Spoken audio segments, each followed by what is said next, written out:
el abogado del diablo, viste tú. Quieres saber más de ti y es por eso que hoy estás aquí. Cuéntame, ¿qué es lo que después de casi más de 2 años de la última vez que hablamos, qué ha pasado en tu vida? ¿Qué es lo que te tiene emocionado en estos días? ¿Qué es lo que más te llama la atención? ¿A qué es a lo que más le estás prestando tu tiempo? Siempre estoy descubriendo cosas nuevas, eso es interesante, pero te voy a contar, vamos de más teórico a más útil, más práctico. Pero empezamos por lo teórico rápido para salir de ahí. En teoría monetaria, en explicaciones sobre cómo funciona, teoría monetaria y bancaria, de hecho, los dos temas más importantes de los últimos 30 años, no solo no lo conoce casi nadie en español, sino casi la mayoría de economistas de la escuela austríaca, que es la más sólida, más aterrizada, más realista de las escuelas, y aún así está en estos dos temas desactualizada. Entonces me di el trabajo en estas semanas, y estoy terminando, de hecho, el segundo, de traducir, disculpa, a español, el artículo de Nick Szabo sobre el origen del dinero. Es una reformulación sobre el origen, la teoría del origen del dinero. ¿Por qué es importante? Te cuento esto ahora sí, aterrizando para el resto de nosotros. La razón por la cual es importante es porque si tú piensas que el dinero solo puede venir de un commodity, de un bien genérico, de un bien sin marca, de una mercancía sin marca, un commodity, ¿no es cierto?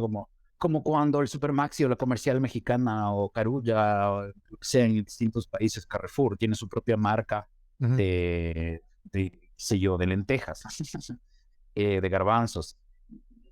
Es lo siguiente, mejor a no tener ninguna marca.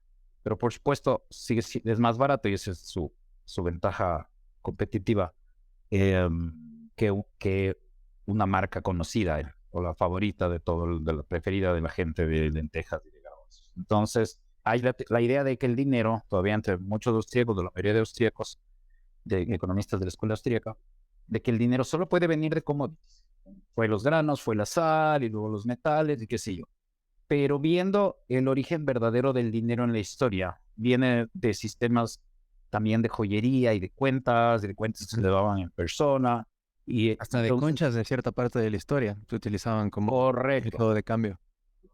Correcto. Sin embargo, a la concha igual podríamos considerarle un commodity, pero en realidad la concha es más parte del mundo de la joyería y del coleccionable. Sí, normalmente se le clasificaba justo. Qué bueno que mencionas la concha Spondylus, por ejemplo, para el caso de los países del Pacífico de Sudamérica, porque normalmente se entendía, se asumía que la razón por la cual la concha Spondylus fue protodinero o dinero no tan avanzado, dinero primitivo, fue porque era un commodity. Y en realidad la razón por la cual llegó a ser valioso como dinero es porque no era un commodity, sino porque era un coleccionable. Un coleccionable, si bien es intercambiable con otros coleccionables, más o menos, a veces ni siquiera son del mismo valor. Por ejemplo, los famosos huevos Fabergé, estos son una colección, o las tarjetas de béisbol son una colección, sí, pero no tienen el valor entre sí. Las cartas de Magic, de Gathering, cartas, tú sabes, se subastan en miles de dólares. Los cómics, el Batman número 1 o el Superman número 1 no es igual de valioso que el número 2 o que el número 3 o el número 4. Entonces, estos coleccionables no son exactamente commodities, son coleccionables. Hay una colección de algo limitado. Y eso ha tenido un encanto para la gente desde mucho antes de que inventemos el mundo de la moda, más formal, reciente, qué sé yo. Siempre ha habido estos temas, porque hay un tema muy de las ideas de izquierda, la verdad, de sospechar de todo el mundo de la moda y de que la gente se tiene que tratar de vestir de moda o de que se usa este año y que sí, yo entiendo, es un poco angustiante eso porque es FOMO, ¿no es cierto? Me voy a quedar fuera y ahora qué tengo que hacer y que sí. Hay gente que es adoptadora temprana o adoptadora temprana en ese tema y hay gente que es conservadora o reacia en ese tema. Recordemos los círculos concéntricos del mercado. Entonces, no todos vamos a estar interesados en la moda, no todos vamos a estar interesados. Es decir, con un ejemplo de Quito de los 90, no sé si recuerdas, Paul, que había ese corte hongo, que era Claro. atrás, Sí, ¿no es sí, sí. cierto? Ajá. Ya, algunos de nosotros fuimos reacios o conservadores de eso, ¿no? El máximo le dijimos al peluquero, hágame un poco hongo al final, pero no mucho. Y llegamos al último de la ola. Sin embargo, para la biografía de Ludwig von Mises, de 25 años del Instituto Ludwig von Mises, me viajé a Nueva York al lanzamiento de un libro. Entonces, tengo alta intensidad para un libro, para tener tal vez el último iPad, pero para otras cosas como hacer, ¿no es cierto?, cortarse el pelo a la moda o usar zapatos fosforescentes o lo que sea, hay cosas de las que otros llegamos más tarde. Entonces entiendo esa angustia de mucha gente, ni siquiera, digamos, pero esto no es solo de los humanos. Hasta donde entiendo, hay más de una decena de especies de primates avanzados que tienen juegos de estatus de excluirle o de escolarle, o como se diga, al que no está o al que no tiene esos ciertos secretos, o al que no está entre la gente cool y se le descola. ¿Es un mecanismo cruel? Sí, pero es un mecanismo desarrollado por la madre naturaleza, está endiosada por la misma gente. La madre naturaleza es súper sabia y Pachamama para unas cosas, pero cuando Pachamama hace cierta selección natural darwiniana, entonces ya no nos gusta tanto la Pachamama. Y este es hay unos dobles estándares ahí muy chistosos. Entonces, el origen del dinero es importante de destacar, Paul, que no es solo de un commodity que puede venir de un coleccionable. De hecho, había unas formas de dinero en el Asia-Pacífico en que el dinero estaba hundido en el agua, en el mar, por ejemplo. Simplemente era tu propiedad esa columna que está debajo del mar, que tenía una inscripción y unas huellas que duraban siglos y qué sé yo. Y era tuyo, es como un lingote de oro, no es para estar moviendo. No es fácil que alguien en un papel le digas, ahora tú eres el dueño del lingote, pero no andas moviendo el lingote. Entonces ha habido formas de dinero no tan móviles en la historia. Ha habido formas parciales de dinero y grados de vulnerabilidad, pero en resumen, esto es importante, muy importante para nuestras vidas, porque si el dinero no tiene que venir de un commodity, no siempre viene de un commodity, entonces Bitcoin no es posible. O sea, vamos al grano, que es lo aterrizable de esto a lo práctico. Esto vamos a entender el origen o la razón por la cual Bitcoin puede ser dinero y por qué solamente un coleccionable que además es matemático en este caso. Si los bancos centrales, tanto los gobiernos más de derecha o más de izquierda en todo el mundo, siguen creyendo en la inflación como una forma de hacer crecer la economía, moverse la economía, entre comillas, entonces van a seguir inflando y destruyendo las monedas y Bitcoin solo puede seguir subiendo a mediano plazo. Bitcoin no ha decepcionado a nadie en una ventana de 3 o 4 años, pero la gente habla cualquier cosa porque se está fijando en lo que pasa entre un año y otro, entre un mes y otro, en una semana y otra. Es neurótico, tóxico. Bitcoin no es para invertir, Bitcoin es para ahorrar como una forma de dinero deflacionario. Y además, obviamente, la idea siempre es, como tú sabes perfectamente, y lo hemos conversado, es diversificar y ser inteligente en ese sentido, pero creo que en la cartera de ahorro de todo el mundo pertenece Bitcoin, en alguna porción. 3 o 4 años. Bueno, para los que no conocen a Juan Fernando, es economista, catedrático, bueno, autor, tiene un montón de facetas, es un hombre, como a mí me gusta llamar, un Renaissance man, un hombre del Renacimiento, un jack of many trades, un hombre que utiliza varios sombreros, que le gusta hacer de todo, tiene una mente curiosa y por eso me encanta hablar con él porque siempre aprendo. Entonces vamos a hablar, empecemos por Bitcoin. Debe haber mucha gente que te está viendo y te está escuchando, Juanfer, que por primera vez o ya han de haber escuchado Bitcoin, pero para empezar les dicen los Bitcoins y tienen ese miedo que dicen, es que eso es especular, eso es apostar y hasta ahora no saben qué carajo es Bitcoin y uno se mata explicando que blockchain, que Satoshi Nakamoto. Quiero ver tu concepción de esta, como lo acabas de decir, esta forma de hard money, esta forma de dinero sólido y duro que puede ser transaccionable, que tiene sus orígenes en el 2008 y que seguramente tú tienes mucha más experiencia en él que yo, porque yo recién me subí al bote en el 2017. Bueno, aquí viene el tema interesante. Un amigo ucraniano en un evento en Turquía nos repartió Bitcoin a todos y más de la mitad de la gente dejó tirada la tarjeta en la mesa porque hay no más que desconfianza en realidad, porque ¿qué puede perder uno teniendo un poco de Bitcoin por ahí, no es cierto? Y esto fue 2010 o 2012. Entonces, esos son unos miles de dólares que dejamos tirado cada uno en la mesa o bueno, algunos no dejamos tirado. Pero en todo caso, la primera cosa es saber que Bitcoin es el invento original, tiene 99% de copias y de impostoras y de remedos, y se usan las famosas cripto, por eso muchos bitcoineros, digamos, muchos entusiastas del Bitcoin tuitean cosas como Bitcoin, no cripto. Olvídense, porque cripto son todas estas coins con eventos en materia. Algunos ha habido experimentos súper serios y básicos, está bien. Sin embargo, desde el punto de vista monetario se me aclararon todas estas cosas. Yo, de hecho, tengo unos artículos que quisiera regresar en el tiempo y quemar porque sirvió para la Cámara de Comercio de Quito, en que les daba demasiada importancia a que son criptomonedas de segunda generación, otras de tercera, y pensé que lo tecnológico iba a ganar. Y en eso estaba yo equivocado. realmente tuve que encontrarme con Vijay Boyapati y con Seyfadin Amos. Y déjame hablar sobre Vijay rápidamente nada más. Y él es autor del otro artículo, del otro gran tema teórico de los últimos 30 años, de la otra gran innovación monetaria y bancaria. Es una discusión sobre por qué en el 2008, cuando el gobierno de Estados Unidos imprime dinero en el quantitative easing, por qué no hay una hiperinflación, como decían los típicamente. Y es porque hubo una contracción del crédito, un credit crunch más bien. Pero en resumen, los bancos se tragaron en su hoja contable todo ese dinero, entonces no se derramó a hiperinflación para el público. Pero esa idea de que iba a derramarse está basada en una relación al revés de cómo funciona en el mundo contemporáneo. La relación entre encaje en el Banco Central y depósitos. No quiero complicar mucho, pero el punto es que cuando había oro o plata, funcionaba al revés la banca en qué tener primero, si las reservas o los depósitos. Todo eso se rompe en el 71 cuando Nixon elimina el estándar de oro, el gold standard, y básicamente Correcto. el dólar empieza a tener respaldo en qué? En nada, en simplemente Nada. el poder de los Estados Unidos y en la confianza que tiene la gente en ese gobierno. Punto, eso es todo.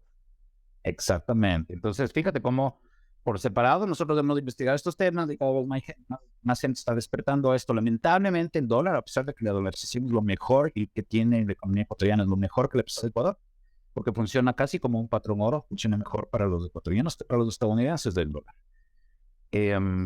Para los estadounidenses, lamentablemente, es un motivo de inflar artificialmente la bolsa de valores, crear estas burbujas, parece que todo va bien, luego cuando estallan la gente le culpa al capitalismo, cuando son cosas causadas por el gobierno, por el Estado, es así de injusto. Pero más allá de eso, lo importante es que la gente está dándose cuenta de que además, el imprimir dinero por parte de los gobiernos redistribuye la riqueza regresivamente. ¿Qué significa esto? Desde los pobres y las clases medias hacia los ricos y bien conectados con el sistema financiero. Entonces es tremendamente regresivo, es muy empobrecedor de clases medias y populares la inflación, pero mientras la derecha y la izquierda sigan gobernando con la idea de que la inflación es buena, lo único que debaten para la derecha y la izquierda en Latinoamérica y en Estados Unidos, en Europa, es cuánto. Los reaccionarios malvados, conservadores de derecha quieren inflar poquito cada año. Y los izquierdistas que son heterodoxos y tienen el corazón a la izquierda y quieren crear abundancia, donde otros están siendo mezquinos, supuestamente, quieren inflar mucho el dinero. Entonces, si tanto la derecha como la izquierda son inflacionistas, la gente requirió crearse un invento ciudadano, como la radio ciudadana. En vez de tal vez el dueño de la radio nos está mintiendo, o el noticiero de la radio nos está mintiendo. Ahora nos vamos a hablar solo entre nosotros como radio ciudadana. Esto es como cuando compartíamos música, como Napster, peer-to-peer, etc.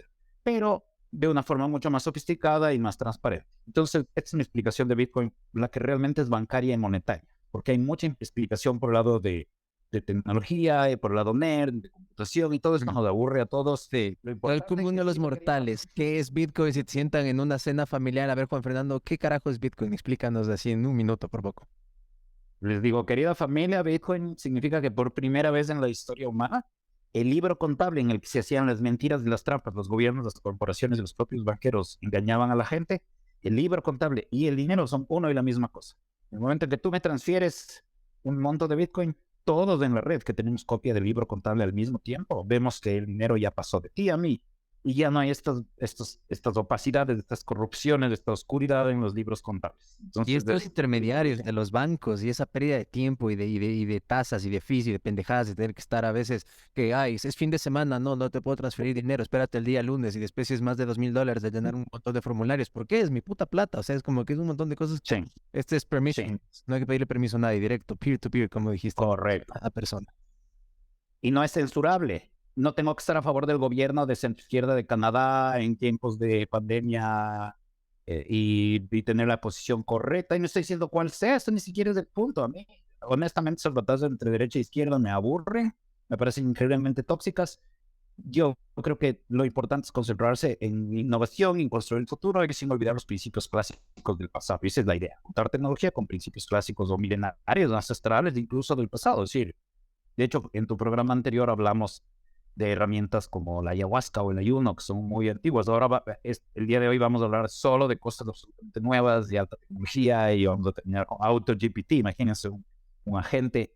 Luego ya vamos a contarles qué es, pero es un agente que se encuentra tareas a sí mismo y desarrolla sus propias tácticas basadas en otro. Es muy interesante. y computación cuántica. Y bueno, hay un montón de cosas que podemos ir hablando ahí en el que se van juntando las unas con las otras. Pero a ver, hay otra cosa que es súper importante que ya que empezamos por Bitcoin, que creo que la gente puede entender y saber y les puede ayudar mucho para un poco empezar a aterrizar este concepto. La cantidad, 21 millones de Bitcoins son los que van a estar en circulación siempre y no va a haber más nunca, jamás. Eso es todos los bloques que se van a hacer, o sea, la cantidad de Bitcoins y punto. Ahora, el tema también es que obviamente Satoshi Nakamoto se dice por ahí que obviamente dejó un pedazo para él, estaba ya programado, y en los primeros años de uso y adopción de Bitcoin se han perdido varios miles de Bitcoins y se dice que alrededor más o De menos 2 a 3 millones. Bitcoins están, ajá, exactamente perdidos. Así Entonces, es. de 21 hablamos de 18. Van a haber solo 18 millones de Bitcoins en circulación a nivel mundial, nunca más, nunca menos. Esto obviamente lo hace un bien deflacionario y es una cantidad escasa. Entonces, esta escasez es lo que le da un valor. Háblanos un poquito de eso, por favor. Yo diría que la escasez le refuerza el valor o le da más valor, porque pensemos que las lentejas no son escasas, de igual son valiosas. Obviamente la escasez le da más valor en términos de utilidad marginal, hay menos unidades, como perfectamente describiste. Pero lo principal que le da valor es que al principio un grupo de nerds, de cypherpunks, de libertarios, de distintos grupos coincidieron, gente de izquierda, gente libertaria, en que el sistema actual bancario y monetario está financiando guerras, deuda, empobrecimiento de las clases populares, medias, y que algo se necesita que sea de ciudadano a ciudadano, algo horizontal. Entonces el valor vendría de que nos da una reinvención del dinero sobre bases de transparencia y de confiabilidad que ya no teníamos en los gobiernos, en los bancos y en las corporaciones. Acuérdate de Enron y WorldCom en el gobierno de Bush, robándoles a sus propios empleados los fondos de pensiones. Y no solo son los bancos, no solo son los gobiernos, son las propias corporaciones también. Cuando hay central... A ver, y esto es un punto filosófico importante. Los libertarios, y aquí es importante hacer un mea culpa, un reconocimiento de cuando uno ha tenido errores o cosas que no estaba logrando ver por ignorancia. Los cypherpunks, la gente que está en la filosofía cypherpunk, se recomienda una novela que se llama Neuromancer, ya me mezclé con otra, Neuromancer es el clásico del término, y de hecho ahí es un poco precursora de la película, me parece que coreana, que fue precursora a su vez de Matrix, de la película Matrix, pero los temas están ahí. Este libro, o el autor de este libro, tiene un manifiesto, parece que gente le daña a ellos, tiene un manifiesto cypherpunk. Yo leí este manifiesto cypherpunk, no recuerdo los autores, disculpen mis amigos, pero el manifiesto hacía un énfasis que para mí era muy curioso como libertario. Para libertario el énfasis es en la propiedad. A mí no me suban los impuestos, no me da la inflación, que no me carcoma la riqueza y no me digan qué hacer con mi casa porque es propiedad privada y qué sé yo.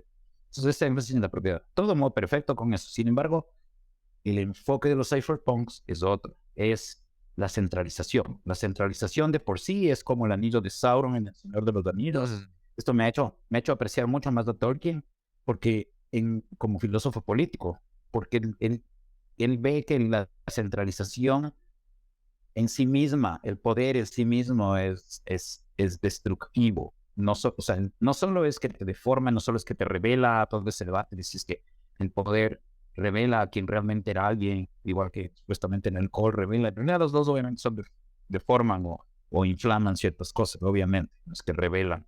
Esa es la idea más tonta. Y mucha gente repite, como revela la verdadera persona. No, obviamente el alcohol tiene unos efectos demostrables en el cerebro, no es la verdadera persona. La persona que está desinhibida ciertas partes de inhibida ciertas otras partes, viendo tal vez moralidad, ética, que sí, pero no es la verdadera persona.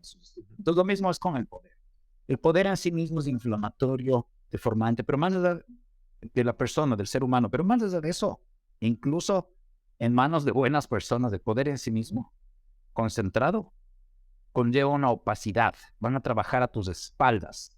Disculpen, aquí hago otra referencia. Hay un sociólogo de izquierdas que se llamaba Robert Michels. Dos sociólogos de izquierdas que admiro muchísimo, es Michels y a Franz Oppenheimer. Y los dos llegan a Michels a la idea de que toda organización se hace oligárquica en cierto sentido. Se llama la ley de hierro de la oligarquía. Porque él vio que incluso los partidos de izquierda en Europa, que empezaban lo más igualitarios en su filosofía, luego terminaban en manos de una camarilla o de un jefe. Porque imagínate estar votando para cada cosa. O sea, son 100 o 1000 personas o 10,000 personas, tienes que votar para cada cosa y luego, a ver, levanta la moción para que levantemos la moción, levanta la moción para que esa moción no se levante. Tendrías que votar para todo. Es insoportable. Entonces siempre le encargas a un comité ejecutivo. Sí, pero ya entonces otra vez tienes un sistema oligarquico. Estos son los que mandan. Principios que deciden por ti, en base a quién. En todo caso, hay algo de un economista que viene al caso también, hablando de estas mezclas de ideas que sirven para entender el mundo. El teorema de Arrow, Paul. Hay un teorema de Arrow que dice, en resumen, dice que si hay más de 2 o 3 cosas en las que ponerse de acuerdo en un grupo que más de 5, 6, 7 personas es imposible. Esto sabe cualquier persona con un grupo de amigos eligiendo pizza a domicilio. Donde hay 10 personas, hay 20 opiniones y criterios.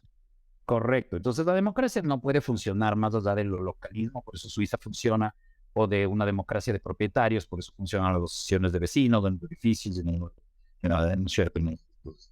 urbanizaciones capestres, y qué sé yo, funciona. Funciona también la democracia de los accionistas de una empresa, porque cada uno vota según el nivel de riesgo y de qué tanto pellejo tiene en juego, entonces es justo.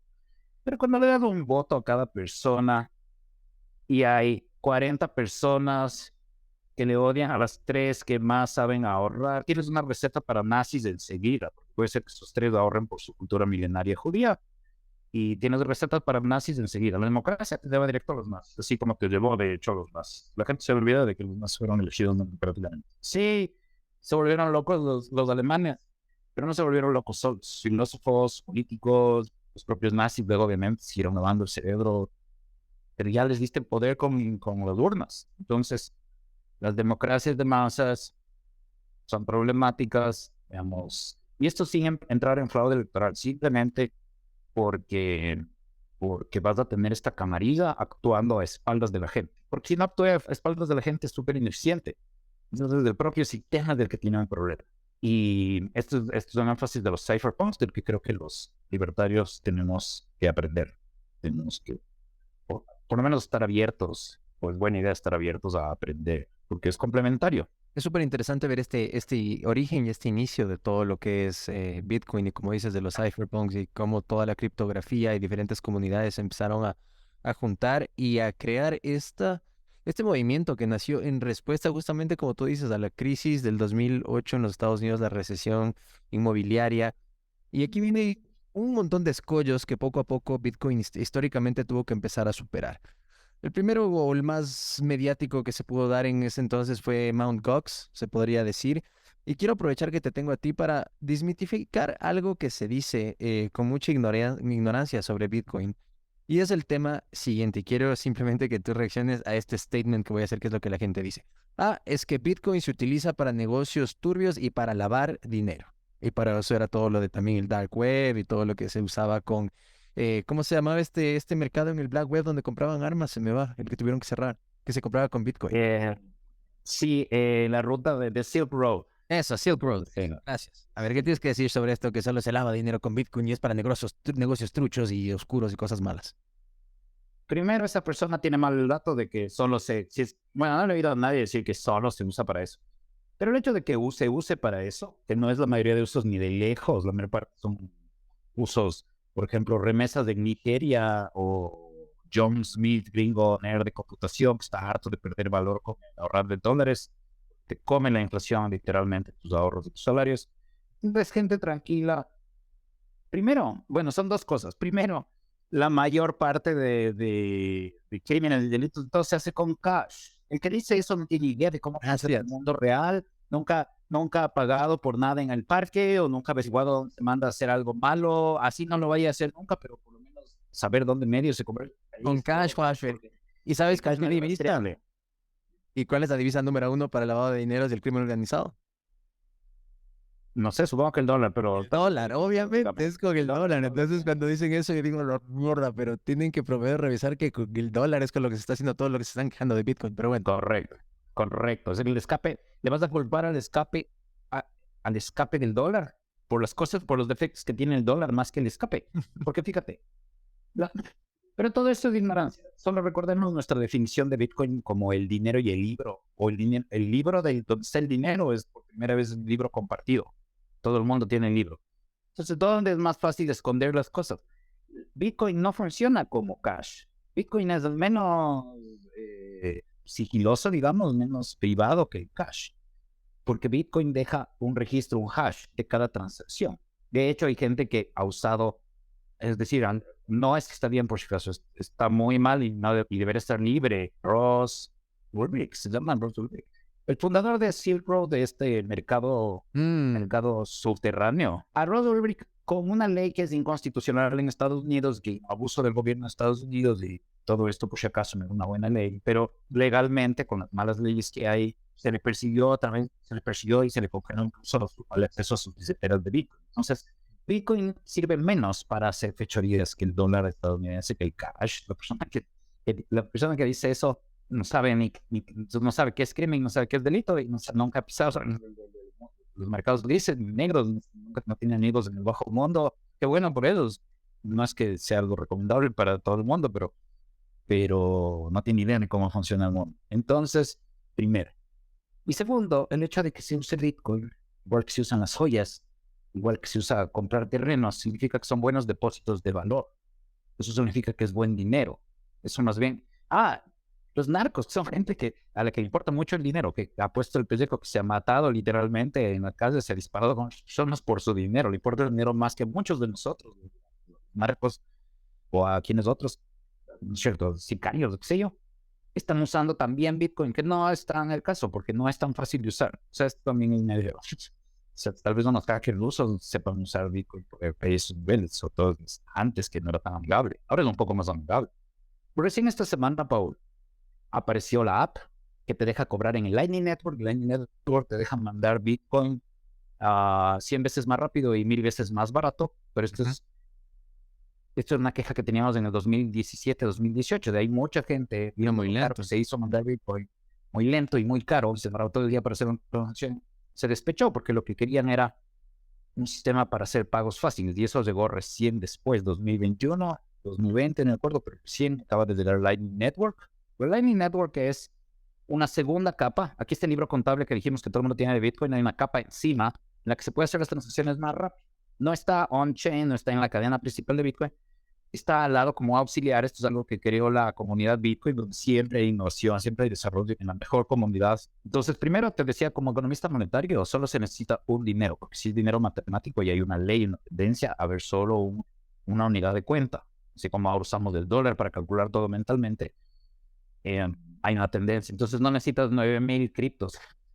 Basta con la que llegó primero y de paso tiene el origen inmaculado, como tú bien mencionaste, ya este nombre, Satoshi Nakamoto. Aclaremos para que escuchen el nombre anónimo del creador anónimo de Bitcoin. Nadie sabe quién es, hay especulaciones. Obviamente, la gente dice unas cosas, yo no puedo creer. El otro día me manda una amiga me manda, ¿sabías que el verdadero Satoshi Nakamoto fue Steve Jobs? Y yo, No. no. Es por lo que todas las Porque Macs pusieron, Ajá. porque en las Macs alguien puso el PDF que creó Satoshi Nakamoto. El white paper. Correcto, ese white paper donde se resolvía. Sí, debería tener el premio, la verdad, el premio Nobel de Economía ya debería tener ese anónimo llamado Satoshi Nakamoto. Porque en ese paper, junto a 3 o 4 tecnologías, no solamente computacionales, sino de por sí bancarias y matemáticas, y reinventa la banca y el dinero juntos. Es un aporte impresionante. Y porque nosotros no sabemos ni qué es, no sabemos que existe la Bitcoin original, que el resto hay que verles en el mejor de los casos con extrema sospecha, sino totalmente desecharlas. Por esta ignorancia es que esta gente hace estos eventos en hoteles y te invitan a la Chocolate Coin, a la One Coin, a la no sé cuántitos Coin, te saca tus dólares, dice que te tiene la coin en el website de ellos, que eso no es ninguna wallet ni nada. Miren, amigos, vamos al grano. Si ustedes no han tenido sus 12 palabras semillas o otra forma o en otras palabras, su private key, o esta private key en forma de, que es la forma más fácil, 12 palabras semillas. ¿Cuántas, Paul? 12. 12. Si ustedes no han tenido anotado eso en algún lado y guardado en la caja fuerte o guardado, no en una captura de pantalla por si acaso, sean muy inteligentes, esto más bien amado en hojas de papel o lo que sea, libros distintos, lo que sea. Si ustedes no han tenido esas 12 palabras, nunca han tenido Bitcoin. El que cree que ha tenido Bitcoin porque tuvo un Mt. Gox en alguno de estos Binance, en Coinbase, en donde sea, no. ¿No es cierto? Todo esto son exchanges y es otra vez romper el principio de Bitcoin, que es no tener banquero. El rato que le estoy encargando a Coinbase o le dejo mi dinero, ¿no es cierto? Le dejo a Binance o le dejo a Mt. Gox, ya estoy otra vez teniendo un banquero. Y para colmo es un banquero que no está regulado por nadie y no presenta balances de nadie, es peor banquero. Bitcoin fue creado para autocustodia. Si no estás listo para ser tu propio banquero y cuidar eso, no estás listo para Bitcoin. Y mucha gente no está lista y no se usa para crimen común ni para delito común, para se usa en la calle, se usan $2 de efectivo, porque tiene un cierto nivel técnico que se requiere. Pero cuando yo entendí Bitcoin, Pablo, es cuando le di enfoque de economista monetario. Cuando me metí en el tema monetario, entendí Bitcoin. Porque si no, te mareas. Ya viene Cardano, que es de tercera generación, y que Ethereum, que no sé qué, que es más avanzado. Fíjate que monetariamente Ethereum ya fracasó. Ya prohibieron que la gente convierta sus fondos de Ethereum a dólares.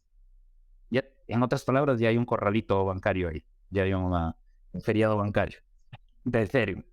Entonces, queda demostrado que lo único que existe es Bitcoin y 9,000 impostores. La única que me ha emocionado a mí, que todavía tiene alguna función en la vida, es Monero, que también empieza limpio, es descentralizada, es verdadera, está creada por un grupo de nerds y qué sé yo.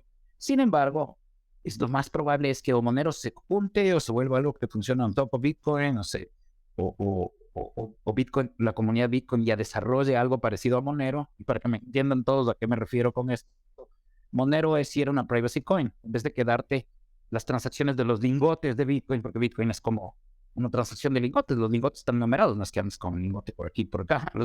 Mover lingotes es una cosa que queda registrada a la vista del mundo. Bitcoin es igual. Bueno, esta Monero, esta otra criptomoneda, te permitía ofuscar quién enviaba y quién recibía, como el cash. Se supone que era una privacy coin, o es una privacy coin. Me gusta mucho ese proyecto, pero probablemente la comunidad de Bitcoin invente otra cosa que le haga otro, así como Lightning Network, que haga que la gente tenga esa privacidad y ya no necesitas nada más que una sola, porque como es dinero matemático, no necesitas varias monedas. No Correcto. necesitas la plata. La plata era importante porque no podías mover oro siempre, pero había una tendencia a que el oro se vuelva el oro. Y además del oro era lo que calculabas todo.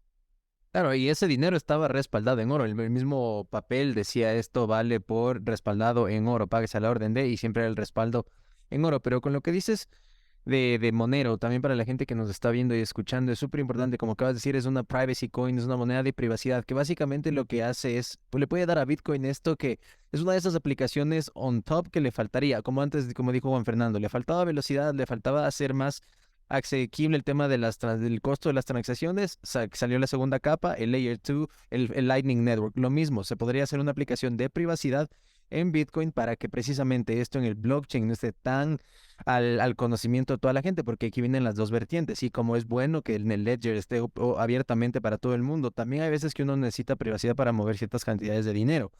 Y lo otro, cuando Juan Fernando dice que tienes que ser tu propio custodio de tus fondos y que eres tu propio banquero, ahí viene el adagio que se habla en el mundo de blockchain y de cripto y de Bitcoin y de todo, que es not your keys, not your coins. ¿Qué significa esto? Lo que dice Juan Fernando.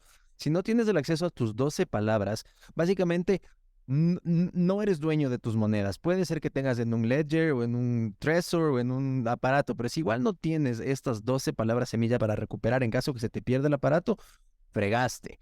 Por eso hay personas, y es otra medida de seguridad, y yo soy uno de esos, se compran unas plaquitas de titanio y uno las engrava en eso porque si es que hay un incendio, si es que hay algún problema, va a sobrevivir a eso, porque hay gente que pone en un papel, se incendia, se moja, se rega la tinta, lo que sea, chao. Entonces son medidas de seguridad que hay como tomar, y me imagino que tú también debes hacer un poco de lo mismo, Juan.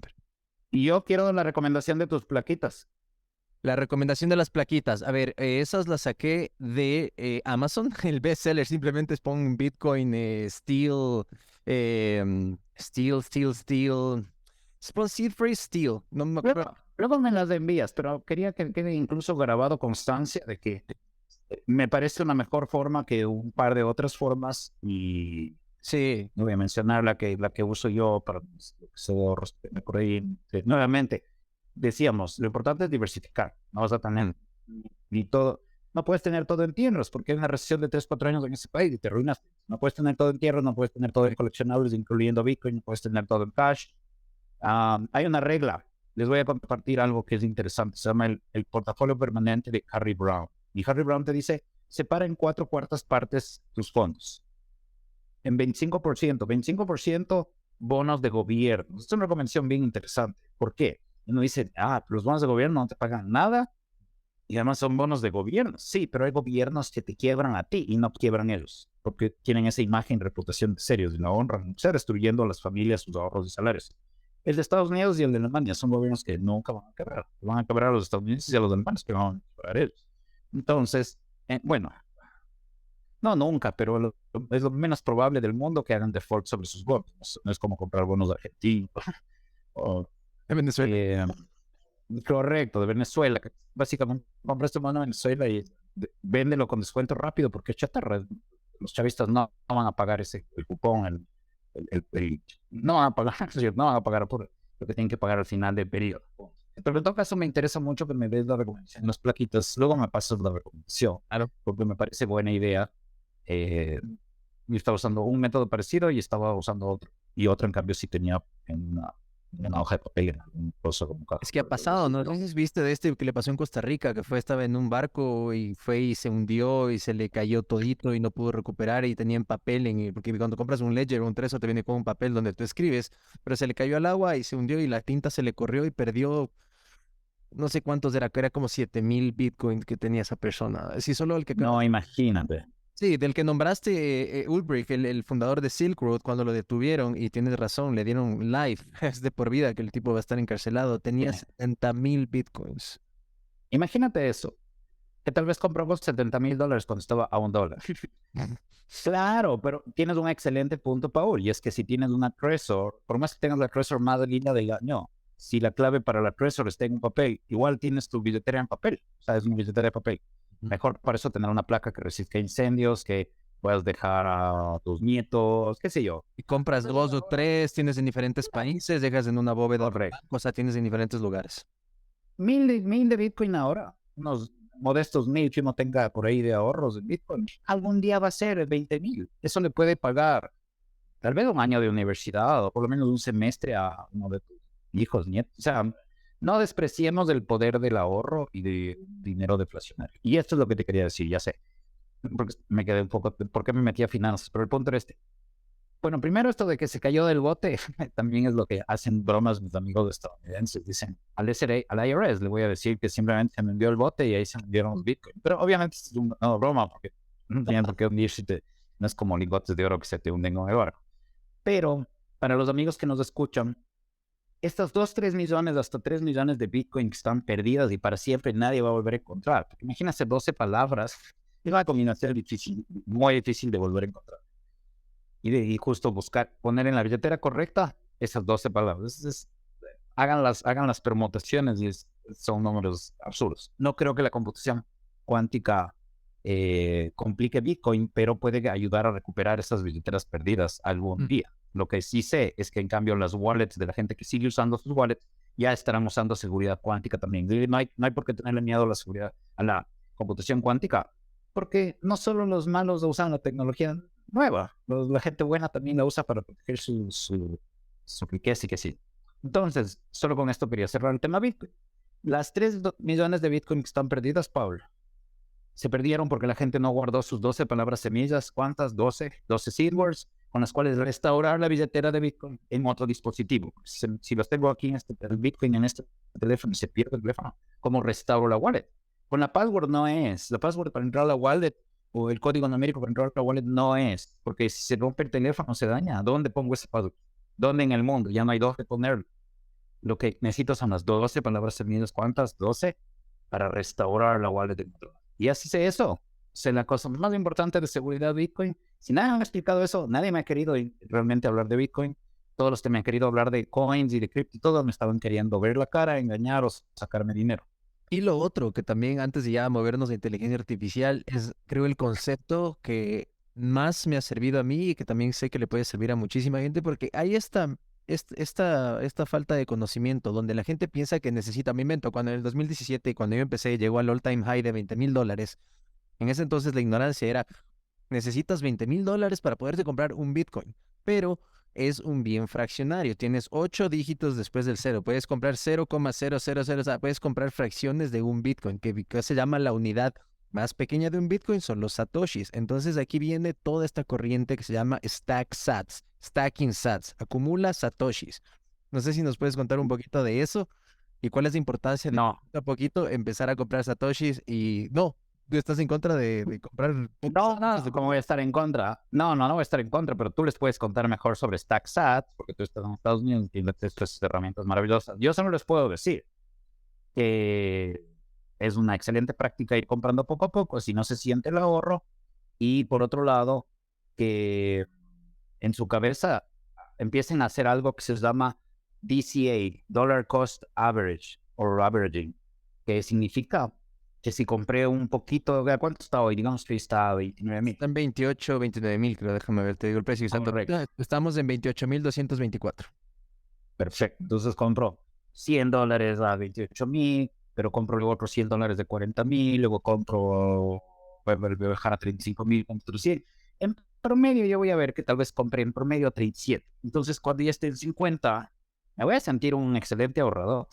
Entonces recuerden, Bitcoin es para ahorrar a 3 o 4 años, es una ventana de largo plazo y la gente que se toma en serio el ahorro coleccionables y bienes deflacionarios, como cuando había oro con nuestros abuelos, te cambia el carácter también, cambia tu relación con el dinero y es lo más interesante, dejar que Bitcoin, antes de ir el oro, el ahorro, te modifique tus prioridades de gasto, dejar que, cierto, dejar que eso entre, que entren las lecciones de finanzas. Y ya también para cerrar el tema de Bitcoin, así como dijo Juan Fernando, habló de 4 años, también te puede referir de cierta manera que es cíclico, porque cada 4 años viene lo que se llama el halving de Bitcoin. Entonces el próximo año vamos a tener eso.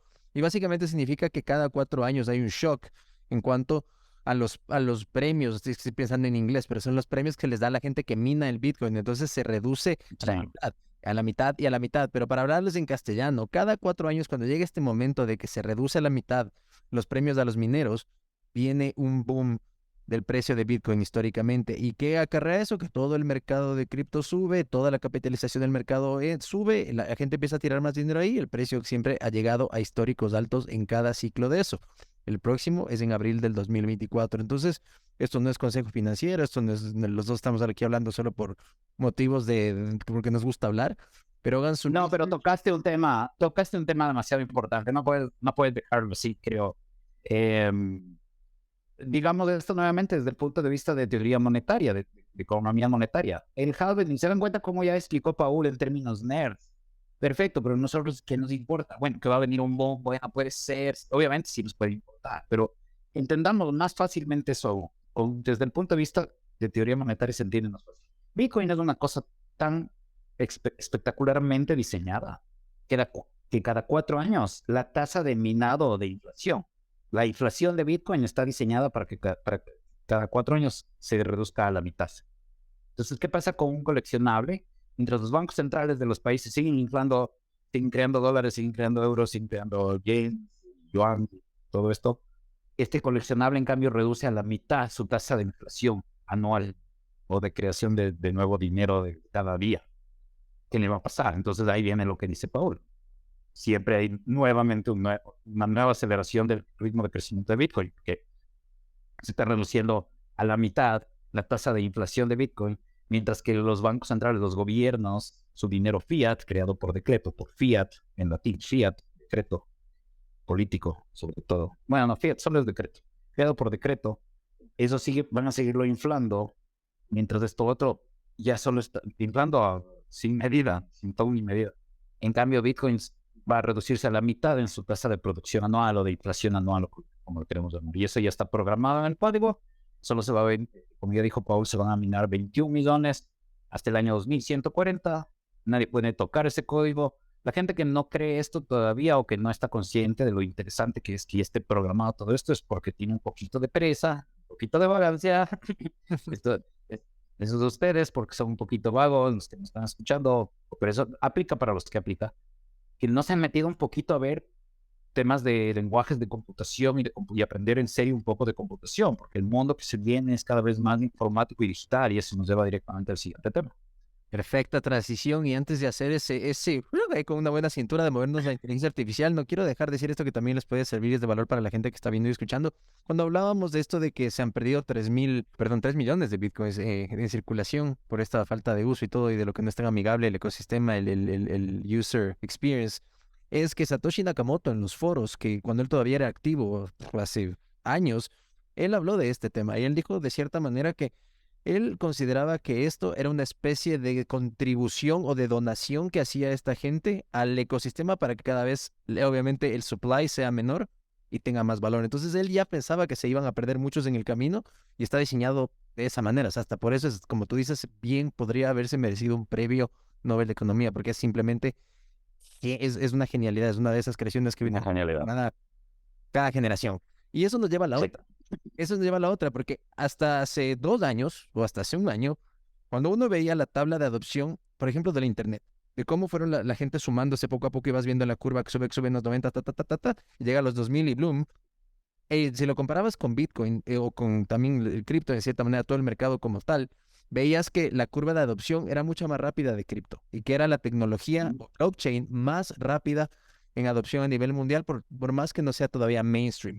Llega la inteligencia artificial que lleva años en trabajo, en los que salió de un día al otro, pero cuando ChatGPT, OpenAI sacan esto y se hace mainstream, en simplemente un mes alcanzaron 100 millones de usuarios. Eso es algo histórico que nunca antes había pasado y es la tecnología con mayor adopción en la historia mundial. Es la invención más importante de la historia que tenemos hasta la fecha porque va a romper todo, va a romper mercados, va a romper economías, va a romper la manera en que transaccionamos, va a romper exactamente todo. Cuéntanos tú, Juanfer, que eres aquí el economista experto, ¿qué significa esto? Y realmente va a ayudar a democratizar recursos para todas las personas y si es así, ¿de qué manera? Bitcoin. No, inteligencia artificial. Ah, ya, muy bien. Es que un rato me quedé pensando, todavía está hablando de Bitcoin, lo peor de todo es que tendría un sentido, por lo menos 80% de lo que está diciendo. Porque así de importante también es el otro invento. Es que ese era mi punto, que estábamos en que blockchain era este nivel de adopción tan masivo y cómo subía, pero de la nada llega AI o sea, y lo tumbó en cuanto a adopción, que llegó a 100 millones en poquísimo tiempo. Entonces digo, esto es algo que acaba de romperlo todo. ¿Y qué significa Es eso? que tú lo mencionaste ya, yo creo que tú resolviste el enigma de entrada con la introducción que hiciste, porque es la interfaz de usuario. La interfaz humana, poder hablar en lenguaje natural a ChatGPT, en este caso, es impresionante. O a Midjourney, darle una descripción y que haga arte. Y es impresionante. Son impresionantes. Te voy a contar algunas cosas que he hecho con ChatGPT. Con ChatGPT creé una extensión para el navegador browser o para cualquier navegador como Opera o como Brave o todo esto, sea en Chrome. Creo que Microsoft Edge también, ya todos son compatibles con Chrome. Pero hice una extensión para navegador en resumen que te permite navegar en la moneda que tú decidas. O sea, navega en tu moneda. Pues te vas a distintos websites y aunque están los precios de distintas monedas, te da la conversión, te pone la conversión al lado en tu moneda. Y esto sobre todo sirve para gente mayor que lo que quiere es siempre tener traducido a su idioma, qué sé yo. Entonces hice otra que te hace un cálculo parecido pero en satoshis. Hice una pequeña extensión que te deja darle clic y te cuenta una pequeña aventura tipo role-playing game, como un RPG como Dungeons and Dragons. Y le dije, tienes 16 monstruos, 8 tesoros distintos y 6 magias que puedes combinar. Sí, tú solo haces clic, te lanza el dado. Y esto es obviamente mientras estás esperando que pase alguna otra cosa en tu computadora. Pero haces clic y te dice, entraste al castillo como mago y lanzaste el hechizo nivel 4 y mataste al dragón y te ganaste la corona de la eternidad. Sí, pero es un mini RPG. Pero lo fascinante de esto es, aparte de que es una aplicación muy sencilla, obviamente, y ridícula si se quiere, pero lo interesante de esto es que ChatGPT ya te da el código y te da los archivos por separado y te dicen, requieres del HTML, requieres del archivo JavaScript y requieres del archivo CSS para el estilo. Y en el caso de las extensiones de Chrome también son 3 archivos, pero cuando quieres hacer un website también ya te da los 3 archivos listos. Y tú le puedes hablar como a una persona, es decir, no, ¿sabes qué? Tiene bugs, tiene algo, en algo se traba o se cuelga. Hazlo mejor. Solo le dices, make it better. Y se va y regresa. ChatGPT 4 al menos regresa muy rápidamente con otra versión. Entonces eso es extremadamente interesante. Obviamente tenemos Midjourney, que ya está en su versión 5.1 al momento que estamos grabando esto y está haciendo unas cosas de fotorrealismo absolutamente impresionantes. Es recién la versión 5.1, recién están empezando estas cosas. Y para poner un poco más de leña al fuego, digamos, metemos un poco más de brasas a la conversación. Ya estoy utilizando una alternativa, a ver si cuál, que primero quiero revisar bien si es que logro hacer las cosas que tengo puesto a hacer, pero es una alternativa de AutoGPT, no es ChatGPT, es AutoGPT, GPT, perdón. Y AutoGPT te permite, tú le das un objetivo general. Dices, por ejemplo, investígame, investígame las alternativas a este blog o a en este caso, por ejemplo, a este podcast. Y busca las alternativas, busca los temas de los que hablan y busca los temas a los que la gente más ha compartido y más se ha interesado y más ha compartido en redes y te encuentra esos temas. Entonces ya tienes 3, 4 temas alrededor de los cuales centrarte porque sabes cuáles son los temas que funcionan con el público. Y AutoGPT, cada 10 minutos te pide autorización. Te dice, a ver, ahora voy a leer 5 artículos de revistas que hablan de cómo hacer un buen podcast. Y tú ya, ok, apruebo este curso de acción. Y solo le vas dando aprobaciones y se va trazando sus propios objetivos y va haciendo eso y te va escribiendo archivos con los resultados de toda esta investigación. Yo me puse a calcular que probablemente, bueno, esta alternativa a AutoGPT y otras de estas utilizan el API Key. Sí, una cosa un poco nerd, pero utilizan, ¿no es cierto?, la llave o la clave de la API o de la API. En otras palabras, tienen acceso a la parte de atrás, al backend de, por ejemplo, de ChatGPT. Para integrarse. O para integrarse, o a Twitter, por ejemplo. Literalmente esta alternativa de AutoGPT que estoy utilizando, le di acceso a mi cuenta de Twitter, por ejemplo. Entonces puede entrar a través de eso, hacer searches en Twitter y buscar términos que está hablando la gente ahora en Holanda, un ejemplo cualquiera.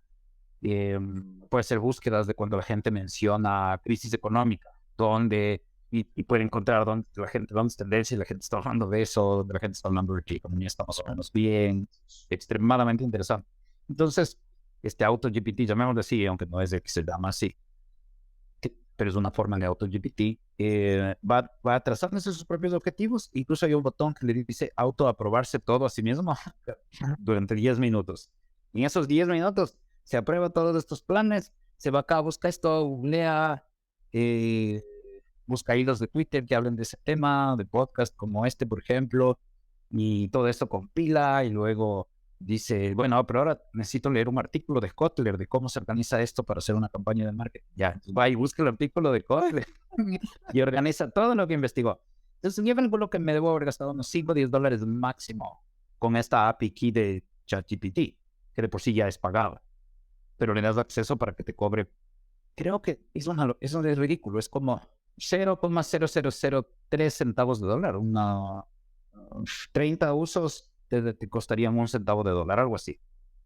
Pero porque tiene que hacer muchas cosas. Está yendo acá a la web, está yendo acá, y haciendo distintas cosas, sintetizando esta información. Pero yo calculo si me gastaba 5 o $10, esto me hubiera costado $500 a $1,000 pagando personas para que hagan esa investigación de mercados y para que hagan esas cosas. Entonces, eso es lo que estamos viendo, una reducción de costos impresionante. Además, lo hacen de forma sistemática.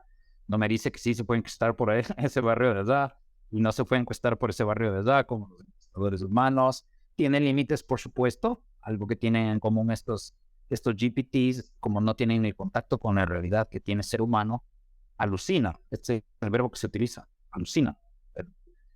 GPT tal vez te responde que en realidad es un granjero de Oklahoma. Esto ya pasaba en las versiones primeras, ahora ya le corrigieron, pero a veces GPT se inventa cosas porque no tiene ese contacto con la realidad. Alucina, ese es el término que se utiliza. De hecho, pasó en el 2016, Microsoft lanzó un chatbot que se llamaba Tai, si no me equivoco el nombre, y en un día y tenía que interactuar con usuarios en Twitter. Podías chatear y te respondía el chatbot y era una especie de lo que tenemos ahora. Se demoró un día y se convirtió en nazi. El chatbot de Microsoft, y lo tuvieron que cerrar porque, claro, o sea, tenía esta especie de delusión y lo podían manipular la gente fácilmente, y porque es como es alguna hoja en blanco y va absorbiendo. Pero lo que estás contando es tremendamente espectacular, y como tú dices, es una tecnología completamente deflacionaria. Lo que va a hacer es que va a abaratar los costos de todo y va a traer muchísimas cosas para bien, y también vamos a ver las otras cosas que trae. Y en esto justamente es algo donde tú nos puedes iluminar con tu tema de experticia, Juanfer. ¿Tú crees que la inteligencia artificial va a permitir la democratización de la riqueza y los recursos?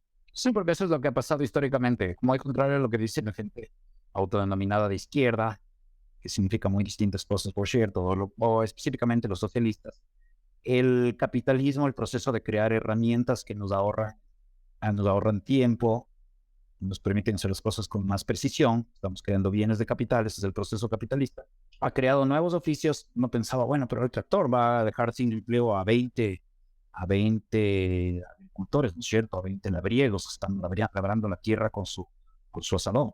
La verdad, le dio empleo como chofer de tractor a uno, ahora 5 están en reparación de tractores, 5 están trabajando para el sistema de distribución de combustible y los otros 5 ya se pudieron ir a hacer otras cosas porque la humanidad liberó gente que estaba atrapada haciendo esas cosas.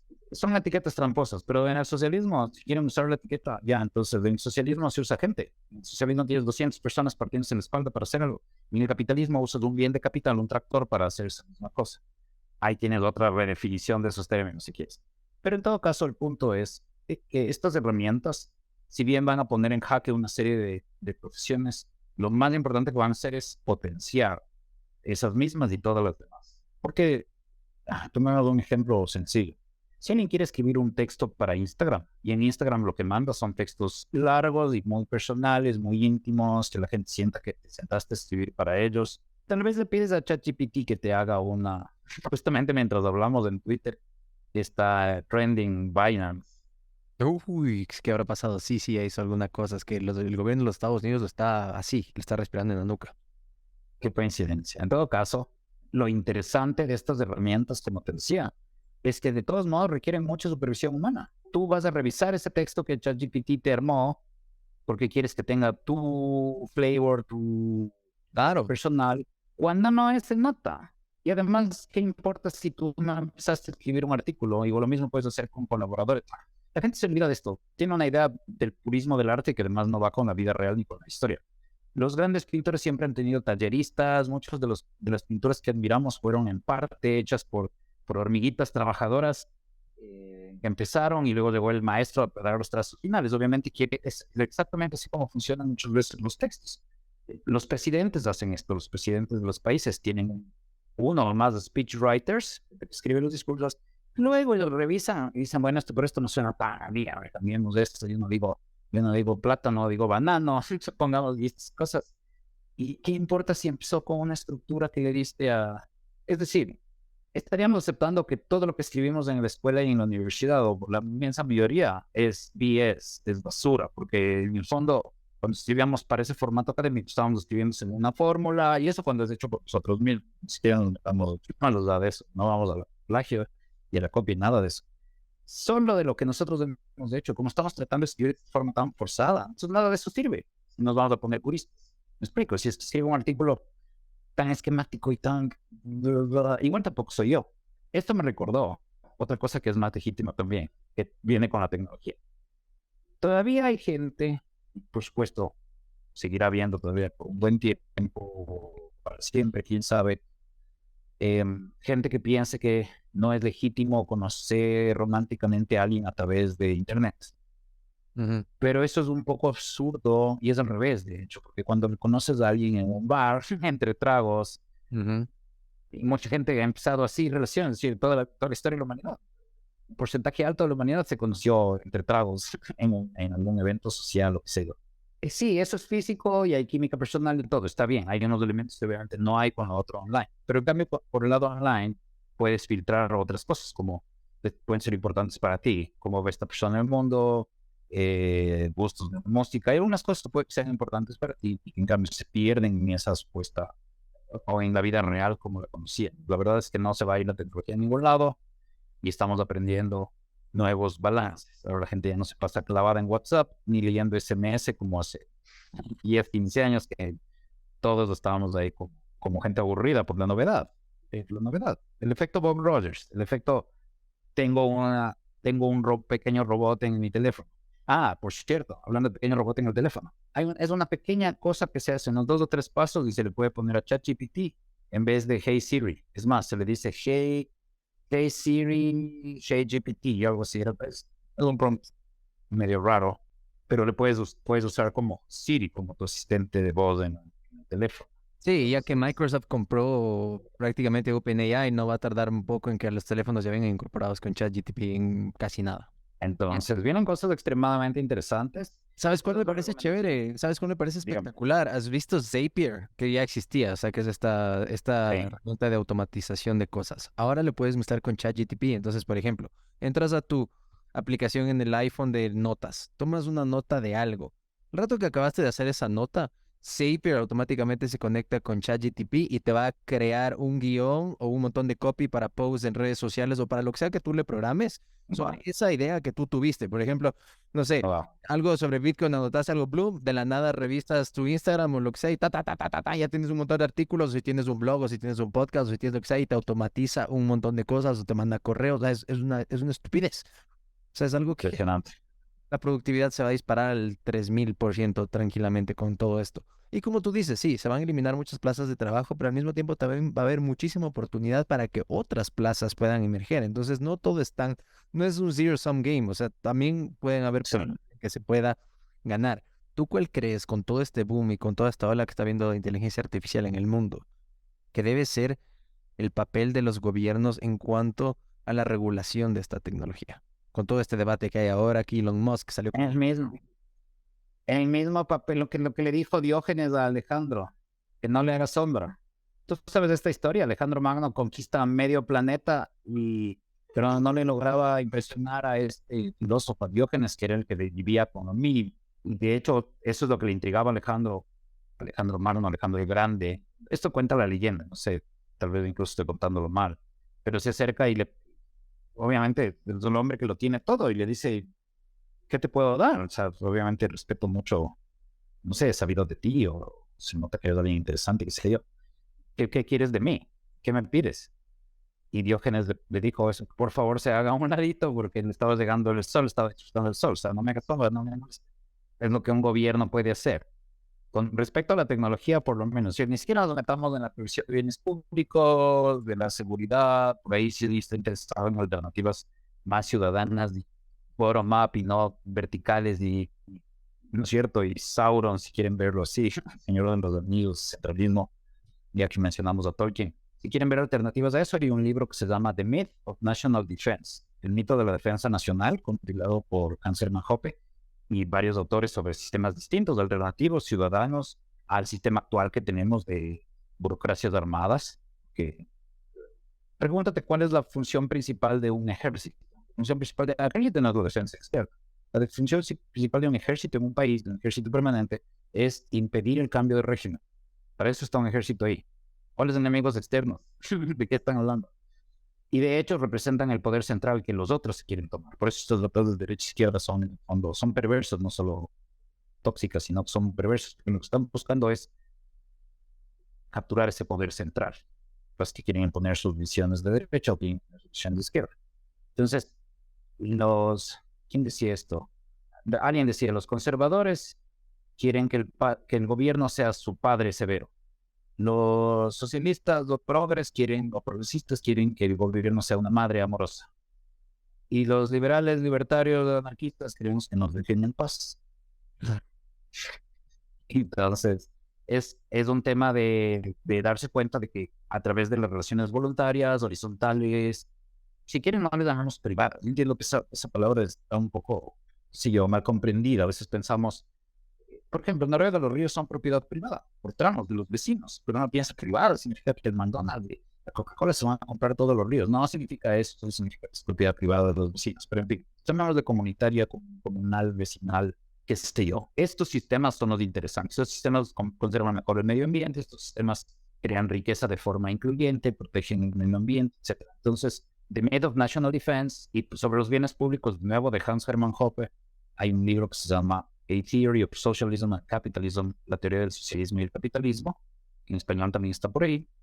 Y tiene una discusión sobre justamente bienes privados versus bienes públicos y la no necesidad de un monopolio en la provisión de servicios de justicia, en otras palabras, del Estado, para que haya justicia, porque los sistemas judiciales más avanzados de la humanidad que hasta ahora seguimos estudiando, como el derecho romano o el common law anglosajón, fueron de jueces privados y de jueces particulares, dependiendo en su casa muchas veces, porque es derecho de la gente, es el derecho de las gentes, de la propia gente.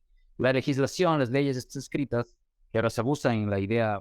Estados Unidos se ha ido volviendo Francia. Y en esta idea francesa, los políticos hacen las leyes.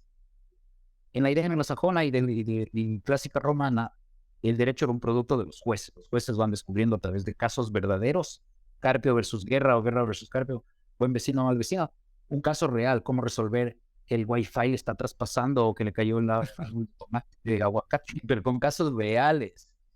No es este derecho creado por los políticos que está destruyendo el mundo. Entonces, la discusión de Hermann Hoppe en este libro, Theory of Socialism and Capitalism, es demoledora sobre la necesidad de un monopolio para que haya justicia. Al contrario, ese monopolio de lo que se asegura es que sea cada vez más costoso y menos eficiente la producción del servicio. ¿Cuál en este caso? Seguridad y justicia. Que tenemos países más inseguros, tenemos países menos justos. En fin, entonces no hay ningún rol para los gobiernos. Reducir, por favor, sus ataques. Dejar de atacar a la gente. No, solo necesitan dejar de atacar a la gente. La gente puede encontrar formas de cooperar, ganar de cooperar, pacíficas, que no hayamos ni siquiera imaginado todavía. Yo soy un gran creyente en el ser humano, en la innovación. Fíjate que estamos hablando hoy de cosas que hace 5 años los dos no entendíamos, o hace 10 años no entendíamos, o no existían simplemente. Que habrá en 10 más. O sea, hace 10 no había buen dinero. Correcto, en 10 no había en qué ahorrar, en qué ahorrar para protegerse de la devaluación del dólar. El dólar era lo mejor que teníamos y es de lo mejor que se tiene todavía entre las malas monedas, entre las que de largo el dólar, la versión. Hicimos excelente a la Argentina, Colombia, dólares. Pero más allá de eso no había en qué más, no había el siguiente paso, porque el oro está bajo censura. Hay gente que te dice, pero el oro, no, eso es una especie ya de cerrazón, o no sé, esto es una venda que me quité yo de los ojos, porque obviamente yo también tenía esta afición por el oro, porque históricamente ya, pero no, ya. Sí, pero ya no, porque en 1933 fue censurado por Roosevelt y en 1971 fue totalmente acortada la relación entre dólar y oro. 1933, 1971, olvídate, está bajo censura. Entonces necesitamos inventar una forma de dinero que no sea censurable y que tenga cada uno un poco en su teléfono o en su computadora. Ya ven hacia dónde va esto. Entonces necesitábamos algo no censurable, inconfiscable e incensurable. Y eso sí es Bitcoin. Tus opiniones políticas no te sacan de ese sistema. Es verdaderamente inclusivo y, si quieres, por último, verdaderamente democrático. Pero si entendemos democracia como dictadura de las mayorías, es maravillosamente antidemocrático. Gente de izquierda, liberales, de derecha que usan Bitcoin simplemente porque es algo universal, querer proteger los ahorros tuyos de tu familia, qué sé yo. En Líbano, la familia de Seyfadin Amos, del autor del Bitcoin Standard, del patrón Bitcoin, Es un libro que se lo recomendamos muchísimo porque es top para poder entender todo. Sí, correcto. Imagínate esto. Imagínate que hay un libro que se llama The Bitcoin Standard, así como el patrón Bitcoin. Y todavía hay austríacos que no hayan buscado el libro, el autor, tratar de entender. Es muy raro. Ese y The Internet of Money también creo que es otro que les podemos recomendar, que también es súper, súper bueno para entender un poco también la historia del dinero. Correcto. Sin embargo, yo le aprecio relativamente menos, no como persona me cae excelente, pero le aprecio menos como autor que antes a Andreas, en su alma, el apellido. Nada, Popopopoulos es medio complicado. Antonopoulos o algo así. El autor de Internet of Money tiene muy buenas partes, pero lamentablemente no es la forma en que lo explica. No te permite entender por qué de todos modos va a haber una. Porque le falta el enfoque monetario. Él es brillante, por si acaso. No es que no estoy haciendo de menos, mucho menos. No me estás choleando el libro, dices tú. No. Es un libro que yo he recomendado muchas veces. Pero como no tiene estos insights monetarios que para mí también son nuevos de los últimos 2, 3, 4 años máximo. Todas estas cosas yo no sabía. Por eso te digo que hay estos artículos que yo escribí para la Cámara de Comercio que quisiera retroceder en el tiempo y quemar esos artículos. Porque me dejé impresionar mucho por la innovación, por la parte tecnológica. Porque los NFTs, hablemos rápidamente de los NFTs. En general, a menos que vayan sobre Bitcoin, ya vemos a futuro si es que van on top of Bitcoin, o sea, si se van a hacer dentro de la propia comunidad Bitcoin. En general son un embuste. ¿Por qué? Porque van a estar en un website, en una blockchain que no le importa a nadie, y la principal por razones monetarias. Que esto es lo que les falta a Andreas Antonopoulos, al autor de Bitcoin of Money. Te digo, explican algunas cosas brillantemente. Pero la parte monetaria, él no la tenía. Yo solo la adquirí leyendo a Vijay Boyapati, el autor de la tesis alcista de Bitcoin, que está por ahí en internet. Les recomiendo, busquen esto, se llama la tesis alcista de Bitcoin, o The Bullish Case for Bitcoin. Este comienza con el artículo de Nick Szabo del origen del dinero y desarrolla toda la tesis sobre Bitcoin, la tesis alcista, porque solo puede seguir subiendo en el mediano plazo. Pero es fácil, o sea, si no hagas nada, solo se está cayendo el resto de monedas, imprimiendo, ¿cierto? Por la inflación. Y más que no hace nada, sigue una comunidad vibrante que sigue innovando y qué sé yo. Y este otro autor, Saifedean Ammous, que es autor del Bitcoin Standard. Y no sé si te conté esto, pero yo tengo una anécdota en que el primer dólar de Lightning Network, o sea, el equivalente a $1. La primera porción de Bitcoin que Saifedean Ammous, el autor de The Bitcoin Standard, el patrón Bitcoin, recibió en su vida, la primera cantidad de Lightning Network de Bitcoin utilizando el Lightning Network. Para ser precisos, se lo envié yo. No. En un bote en el Mar Negro, sí, porque yo vi esa oportunidad y cómo no la voy a tomar. Además que me cae muy bien el moto y qué sé yo, pero o sea, somos amigos de Stefan Kinsella, pero más allá de eso, imagínate que tú sabes que le puedes enseñar a usar el Lightning Network así, digamos, al autor de Bitcoin Standard, y nunca lo había hecho porque no hay una, ese es, verán, miren amigos, así como tenemos que estar pescando o requerimos estar pescando la información de Bitcoin, hay un pedacito por aquí, un pedacito por acá, y este artículo y qué sé yo, a mí me gusta sintetizar, por eso he juntado las piezas lo que más puedo. De hecho, tengo una llamada de 1 hora en asesoría en Bitcoin. Pueden buscar en Twitter, por cierto, @JFCarpi, de vez en cuando explico esto. También invito a un chat gratuito para aprender sobre Bitcoin. Y también tengo una llamada pagada, 1-a-1, coaching de Bitcoin, 1 hora. Y bla, bla. Pero imagínate, Paul, ¿cómo no voy a tomar yo esa oportunidad de enviarle su primera porción de Bitcoin, así sea $1, por el Lightning Network, que es la nueva innovación de Bitcoin, de la red Bitcoin? Tiene como que una nueva forma más rápida de mandar Bitcoin, qué sé yo, como chips. ¿Cómo no voy a aprovechar esa oportunidad? Tengo esa anécdota para siempre. Obvio, eso ya te lo llevas, pero a la tumba, ¿cachai? Poder hacer esa, es algo histórico, es algo que no lo sabía, es algo que es súper Imagínate interesante. eso.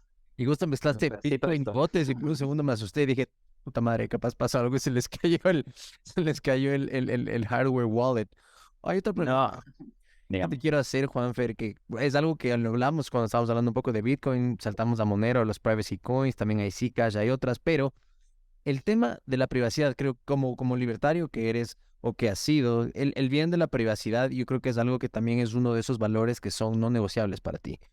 Ahora con el tema de inteligencia artificial, ¿cuáles crees que son las consideraciones éticas en cuanto a la privacidad y al uso de datos y la seguridad de los datos con esta tecnología?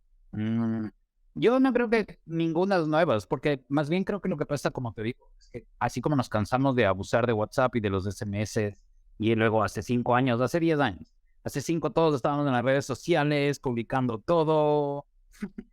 Son unos excesos culturales como bandazos en el pool, en el billar, ¿cierto? Entonces, estamos bandazos. Antes queríamos suprimir la existencia de la comunidad queer, de gente gay. Ahora, en cambio, queremos meterles por todo lado, como hace Netflix y Disney. Damos bandazos. Obviamente, los saludables están en algún punto medio por ahí, no necesariamente exactamente la mitad, por si acaso no estoy sugiriendo eso, pero en algún punto medio, que no sea tan exagerado. Pero así aprendemos como humanidad. Exageramos cosas. Entonces, los 50 demasiado cuadrados, por luego llegaron los hippies que eran demasiado hippies, pero tenían cosas muy buenas los hippies, por si acaso. Con cualquiera me peleo en defensa de los hippies, por si acaso. Los hippies tenían muchas cosas muy claras y lo único que les faltó es aprender economía, probablemente. En cambio, los otros les falta dejar de estar medio muertos por dentro y abrir la cabeza un poco. O sea, los hippies es menos grave. Leen un libro de economía y están mejor. Bueno, en fin, creo que no va tanto por ahí. Creo que recién la humanidad más bien está aprendiendo cómo cuidarse, cómo no publicar demasiado y qué sé yo. No creo que eso va a cambiar. Bueno, lo que sí se complica, obviamente, es este tema de la impostación. Va a haber con un video, con este video que hagamos. Sí, correcto. Van a poder. Este podcast pueden agarrar a alguien, no con las versiones que hay ahora, pero de aquí en 5 o 10 años, y pueden ponernos a decir unas cosas completamente distintas de las que dijimos. No, sí ya hay. No sé si viste ese audio de Joe Rogan que se viralizó, que da esos sponsors que él hace antes de empezar el podcast, el de Athletic Greens, pero en español, o le cama un montón de cosas que nunca dijo, o ahora hay una colección de discos de Tupac que pueden poner Tupac hasta la eternidad con todo, porque ya va estudiando todo el contenido que hay en el internet, la inteligencia artificial y te puede empezar a crear contenido ad infinitum, de lo que sea. Ya, no, tienes toda la razón. Voy a retirar lo que dije y lo voy a poner así más. Em, el tema más que con la privacidad, el tema ahorita va a ser el tema de la falsa o mal llamada propiedad intelectual. Porque ese con el copyright es como, más bien, la idea de privacidad mal entendida. La verdadera privacidad es cuidarse. Lo que no quieres que se sepa, no lo publiques y se acabó. O sea, es doloroso, pero es la lección. Todos hemos cometido errores por ahí. O sí, no todos, pero quiero decir, una gran parte de la humanidad ya. Bleh. Recién estamos aprendiendo que tweets de hace 5 años pueden ser usados para cancelar artículos. Pero esto es un aprendizaje cultural, me parece más bien. Más bien el tema es otro. Me parece que el pretexto de la privacidad fue usado, por ejemplo, por gobiernos como el del socialismo del siglo XXI, de esa década saqueada en Ecuador, para evitar que podamos criticarle. Entonces tú subías una foto y decías, este fue el que creó ¿no es cierto?, la refinería fantasma. Y no puedes poner la foto. ¿Y de qué se agarraban? Se iban frente a Twitter y le decían, hey, está usando mi imagen, yo soy dueño del copyright. Es la propiedad intelectual que está usada bajo la excusa de la privacidad por los gobernantes. Ese es el principal problema. Luego lo otro, tecnológicamente, yo no sé cómo, pero tengo confianza en el sector privado, al igual que cuando yo tenía 14, 15, 16, y yo estaba en un grupo de piratería de juegos. Esto es divertido, porque había 2 grupos fuertes de Quito de piratería de juegos de computadora. Pero era medio semi-legítimo, en el sentido de que uno del grupo se compraba el juego, o sea, igual había más ventas para la empresa, igual no le íbamos a comprar todos, porque no daba con el presupuesto ecuatoriano. Uno se compraba y los 4 o 5 teníamos copia del juego, pero teníamos 5 juegos, porque cada uno se compró uno, le trajo la mamá de viaje, o la tía, o lo que sea, o viajó y trajo un juego. Entonces, funcionábamos así, e intercambiábamos con el otro grupo, había rivalidad. No, pues ser, yo tengo sí, wow, 6 colores. Y era así, era como rivalidades de piratería. Pero a través de estas aventuras nerds, digamos, de crecer en Quito, yo vi que las empresas se podían defender muy bien con medios puramente privados sin usar hombres armados para proteger sus creaciones en la medida de lo posible, porque por último, si te está copiando a alguien que nunca te va a comprar, igual no es un cliente perdido. Eso es la cosa más importante a reconocer. Esta es la razón por la cual Microsoft por fin se rindió. Y tengo un ex compañero de colegio que trabajaba en marketing de Microsoft, y yo le decía, llamémosle Estuardo, si Estuardo, ¿cómo puede ser que tengas que pagar de una sola 80, 100, 200, $300 por un paquete de algo, Office, Windows? Es absurdo. Cóbreme $10 mensuales y es más probable que te pague. O sea, redúceme el golpe. No, lo que pasa es que no sé qué, 5 años después, Microsoft viene por suscripción, que es lo lógico, porque te reduce el golpe, así te venden en cuotitas, así te venden cierto, Bonguitas mensuales. terminas pagando, correcto, y terminas pagando el triple, qué sé yo, pero finalmente no te importa, porque los 10 cada mes no te duelen, pero de una sola de golpe $300, ouch. Entonces, lo mismo pasa, fíjate, crear una suscripción reduce la piratería. Usar mecanismos de copia privados, por ejemplo, The Secret of Monkey Island tenía unas 3 rodelitas, juego original, que tenías que hacer coincidir unos símbolos y darle esa respuesta a la computadora, pero esa combinación solo estaba en este disco. Entonces, obviamente los grupos de piratas nos hacíamos fotocopias separábamos este disco, entonces los desensamblabas, hacías fotocopia, le copiabas y le volvías a poner, y ese es el huequito para que tengas exactamente dónde. Pero el hecho de que esto sea de por sí costoso, hay un costo en tiempo y un costo en ponerse a hacer, esto va a hacer que no todo el mundo lo haga. Y hay una tercera fuerza que es aún más potente, porque estoy yendo desde lo remedial. Pero la fuerza más potente de todo esto es que a la gente, y he encontrado varios estudios a lo largo de los años, le gusta tenerlo lo comprado, pagado, legítimo. Te gusta ser dueño de la canción en Apple Music, o te gusta tener Spotify pagado y te sientes bien haciendo lo correcto y está bien. Entonces, mi punto es, la propiedad intelectual es anti-innovación, es censura pro grandes corporaciones, mató el rock and roll, como género mató el rock, al 90% por lo menos, y no es necesaria. Y es la gran traba para una serie de fusiones culturales de fanfiction, por ejemplo. Yo estoy seguro de que los fans han hecho mejores películas de Star Wars George Lucas. que esas precuelas no quiero ni decir. Luego te metes con episodio 3, porque eso sí me gusta. La 1 y 2 valen mierda. Pero episodio 3 a mí sí me gusta, de los prequels. Puede estar bien hecho, no hay problema. Pero ese no se conecta con nada de lo anterior. Para mí solo hay 3 de Star Wars. Correcto. Y por ahí hay una cosa que hicieron así medio en el mismo universo, que se llama The Mandalorian, que estuvo bien hecho hasta la segunda temporada máximo, ya se acabó también. Ya se Rogue acabó. One también estuvo buena. Rogue One también estuvo muy buena esa peli. Válido, seguro. Me dicen que hay una Rogue One y por ahí, pero en fin, el punto más de eso es que los fans han hecho mucho mejor arte basado y respetando el canon y respetando las tecnologías de la época, no convirtiéndola en la fuerza, que es la cosa más importante La de la sangre, los midichlorians. en la película 1, 2 y 3, los originales de los 69, 80, 81, o sea, principios de los 80, finales de los 70. ¿Cómo puede ser que la fuerza se haya convertido justamente en estos midichlorians, en esta tontería de algo hereditario en la sangre? Sí, estás convirtiendo en una fuerza mística del carácter universal de conectarse con algo zen o meditación, algo que está en todas las religiones de una u otra manera. Le conviertes en algo hereditario en la sangre. O sea, te pasaste a nazi. Eras un Jedi. O sea, entonces destruyes el universo por dentro que creaste. Es terrible. Los fans hacen mejor fanfiction muchas veces que los autores, y los que no me crean, vean lo que hacía Dickens, por ejemplo. Dickens le preguntaba a la gente, consultaba a la gente, o el Lazarillo de Tormes. El Lazarillo de Tormes tiene una última parte que está en el canon, es decir, todo el mundo, el Lazarillo de Tormes se vende completo con esta parte, que luego se nota que es escrita por otra persona, mucho tiempo después, pero complementa también la historia del Lazarillo de Tormes cuando es viejo, a esta de cuando es niño, que la historia, la cultura, el paso del tiempo ha hecho que vayan juntos las dos obras. Tú compras el Lazarillo de Tormes, y te viene la historia del Lazarillo de Tormes viejo, que es a leguas de otro estilo, otro que sí. Entonces, ¿Qué me recuerda esto, Juanfer? Disculpa que te interrumpa. sí. No, dale.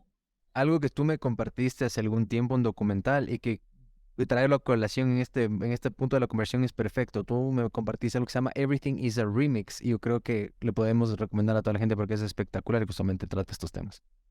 100%. Entonces, no se olviden leer de Bitcoin Standard, el patrón Bitcoin de Citalina Moll. No se olviden de leer la tesis alcista de Bullish Case for Bitcoin, la tesis alcista de Bitcoin de de Vijay Boyapati. Vijay Boyapati es un personaje interesante de por sí. Es alguien que se retiró de Google, millonario. Trabajó en Google en los principios, tipo brillante, migrante de India, de primera o segunda generación. Y luego se fue a crear otras startups y otras cosas. Pero ya se jubiló así. Hoy lo 5 generaciones. Correcto. Ya tiene arreglado las próximas 3 generaciones de su familia en riqueza. Y ese tipo, que de por sí exitoso en la vida real, estuvo en el lugar correcto, buen olfato, qué sé yo, pero también tiene una brillantez teórica que ustedes van a ver en este artículo, tesis alcista de Bitcoin de Vijay Boyapati. Y esta tercera cosa que recomendamos, estoy muy de acuerdo, es Everything is a Remix, o a Remix. Es eso, es un documental de cómo la emulación, la mezcla, la hibridación, la fusión, es de donde salen todos los nuevos géneros, las nuevas culturas y todo. Y en el momento en que corporativizamos esto, hacemos esta censura para grandes corporaciones o socialismo para ricos, que es la propiedad intelectual. Realmente estamos destruyendo parte de la cultura. Es terrible. Y de hecho, hasta las ciudades, probablemente, en Estados Unidos es típico. Dado que estas corporaciones tienen el poder de censurar a gente que les emula o que se parece un poco, Paul, nadie va a confundir McDonald's con el McDonald's que había en Quito. El del bosque, el de la demanda. Correcto. Pero nadie le va a confundir con el verdadero. Es manía de control, es neurosis de control, sacarle al otro usando hombres armados otra vez de la ley intelectual. Llega el verdadero McDonald's. Pero el problema es que hay esa ley. Entonces llegó alguien y dijo, ya, yo ya agarré este nombre. Lo que debería pasar en rigor es que los dos McDonald's puedan funcionar, porque es un apellido escocés. O sea, no creo que reservando todo vocabulario. Y además, por último, hay empresas que tienen privilegios. Por ejemplo, ¿por qué le puedes llamar biela a una cerveza? Si es una palabra común, estás robando la palabra del pool común para hacerle una marca. Entonces, todo esto tiene un aroma a privilegios terribles para las grandes corporaciones.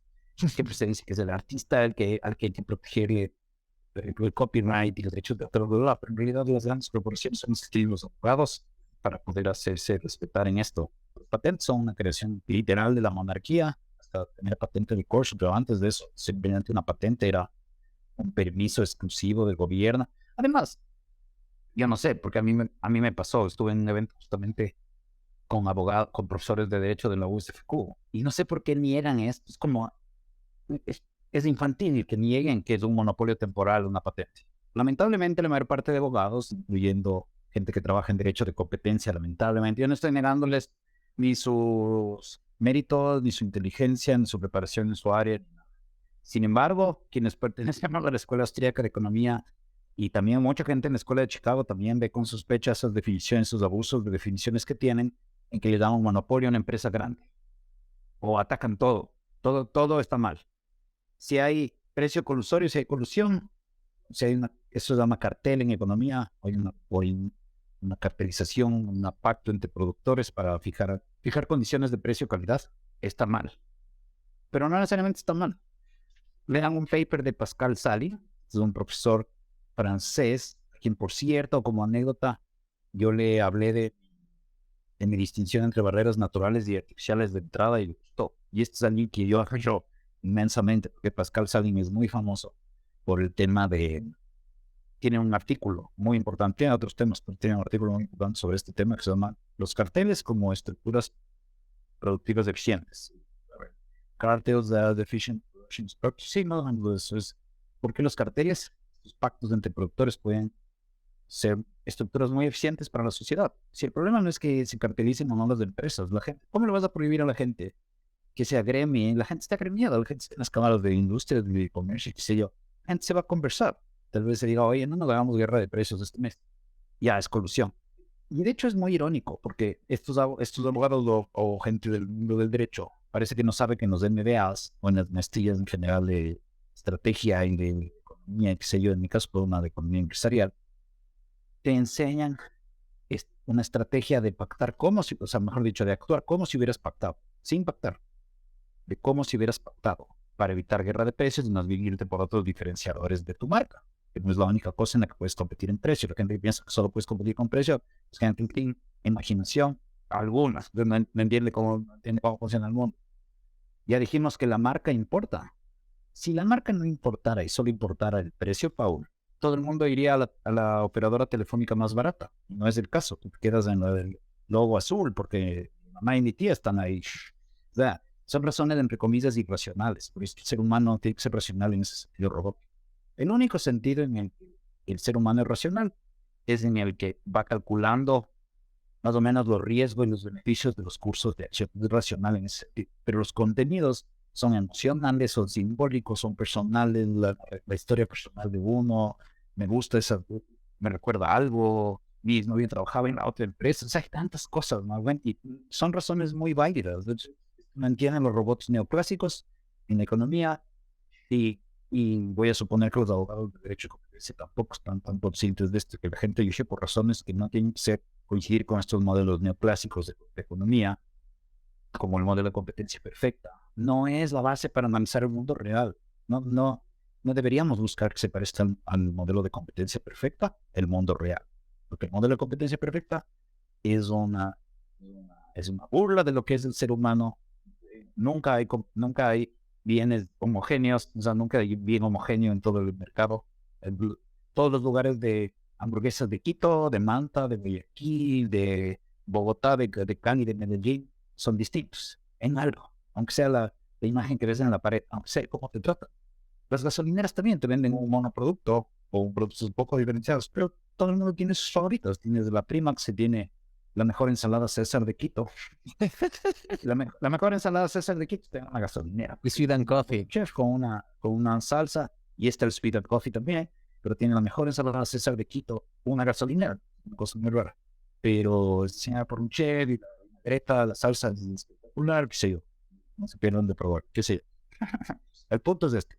La colusión supuestamente está mal, pero ya vemos que hasta hay un paper de Pascal Sally, lean a Pascal Sally, sobre los carteles como estructuras de producción eficientes. Porque fíjate, la única forma en que un cartel no es lo mismo que un oligopolio. Un oligopolio es que hay unos privilegios estatales que impiden entrada más. Si hay solo 1000 taxistas, y ellos tienen el poder de decidir que no entra el taxista 1001, eso es un oligopolio. Oligopolio no significa, no está definido por el número de participantes, está definido por el hecho de que estos participantes pueden dejar fuera nuevos competidores, nuevos rivales, con medios artificiales, políticos, legales o mafiosos. No es el de los taxistas es frontalmente y descarado, también con negociaciones debajo del tapete, otras cosas no nos enteraremos. Pero hay negocios en los que es mafias directamente peligrosas. Por ejemplo, si uno quiere ponerse una motera en la ciudad de Quito, le andan haciendo averiguaciones, empiezan a recibir unas llamadas bien raras de gente que te está diciendo las palabras en internet, porque somos gente medio del bajo mundo los que hacemos esto y tenemos problemas con nosotros, insistes de motel. Entonces, comportamientos mafiosos o de gobiernos, amenaza de uso de la fuerza a ambos, eso crea oligopolios. Pero para que un cartel existe en un mercado libre, tendrían que hacer, imagina que son tres empresas que quieren quedarse con todo el mercado de jeans, de blue jeans. ¿Qué tendrían que hacer? Tendrían que sacar uno barato, popular, otro uno a un nivel medio y otro unas marcas top, para quedarse por las buenas con el mercado. Y eso solo se dan a tratar de anticiparse bien de la gente, en otras palabras. El objetivo de toda empresa debería quedarse por las buenas con todo el mercado, de distintas marcas, de distintos segmentos, o de todo conglomerado, tienen distintas, ¿cierto? Es como, qué sé yo, Harman Kardon tiene audio bueno y caro bajo la marca Harman Kardon, pero también tiene una marca más barata, que es JBL, que cada vez son mejores, son impresionantes los JBL, y yo no tenía tan claro que era de Harman Kardon, los originales obviamente, pero tienen una marca menor. ¿Para qué? Para llegar al resto de gente. No todo el mundo va a ser cliente de la marca Harman Kardon. Entonces, esa es una cartelización o un conglomerado que está actuando por las buenas, en distintos propietarios, o sea, el mismo dueño que saca varias marcas. En Guayaquil, yo no sé cuál sea la situación de pero te puedo decir que este 20 años, sí, es unos 20 años, Bimbo, Grille y Supan eran hechos por la misma empresa en Guayaquil que se había comprado las tres franquicias, los tres marcas. Y ya no le veo el menor problema a eso. En ninguno. Hay gente que dice, no, pero ese es malvado monopolista, no sé qué. Y usan este término para cualquier cosa. Monopolista es cualquier persona con una empresa exitosa ya establecida y que me cae mal. Eso es un monopolista para mucha gente. Entonces está mal la colusión, supuestamente, sí parte. Luego está mal también el precio predatorio, en el que tiene un precio muy bajo que el otro para ganarle el mercado, pero eso es competencia, libre competencia. ¿Cómo va a estar mal eso? Y si es que en comercio internacional es dumping. Ya, perfecto. Hay unos pocos casos documentados de dumping y en general solo ha sido una bien excusa para que no entre productos baratos de otros países. Entonces, por los pocos casos de dumping, que una empresa se ha quemado capital para tener un producto barato a otro lado y que salga el producto local, lo que debe ser es, al menos es una apuesta riesgosa, ¿no? Estás siguiendo tu producto para que entre barato y haciendo dumping. Mientras tanto, aparece un rival tuyo que no está regalando su dinero, que es más que tú, y ese es el que se cosecha ese mercado inmaduro. Siempre una apuesta riesgosa, por donde lo ves. Y también supuestamente es malo si ese es un precio. No, creo que ese no es el predatorio. Entonces, el predatorio es cuando te aprovechas de una escasez. Por ejemplo, hay un terremoto o un tsunami, obviamente hay pocos botellones de agua y tú cobras 5 veces más de lo. Entonces, para el economista, tú estás actuando racionalmente, que no sabes cuándo más va a haber agua, porque se te destruyó la otra mitad de tus productos de la tienda o poquitos de la tienda o lo que único que te van a comprar es agua. Tienes que dar de comer a tu familia de todos modos. Está actuando racionalmente. Pero el resto de gente que no tiene educación económica, pues, el tema piensa, es desgraciado, como puede que duplica el precio, regulen, salen los alcaldes, distintos alcaldes con fuete, con bigote, con casco, con distintos alcaldes que les viste en la vida a perseguir a estos acaparadores y especuladores, qué sé yo. Cuando esa no es la salida por ningún lado, la economía nos diría otra cosa. Ese es del enfoque autoritario, ese es el enfoque desde la medios políticos. Por medios económicos o desde el pensamiento económico, más bien deja que esta persona mantenga 5 el agua.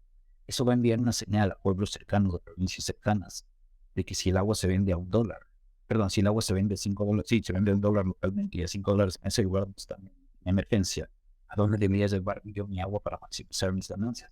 Voy a llevar a donde se vende a 5.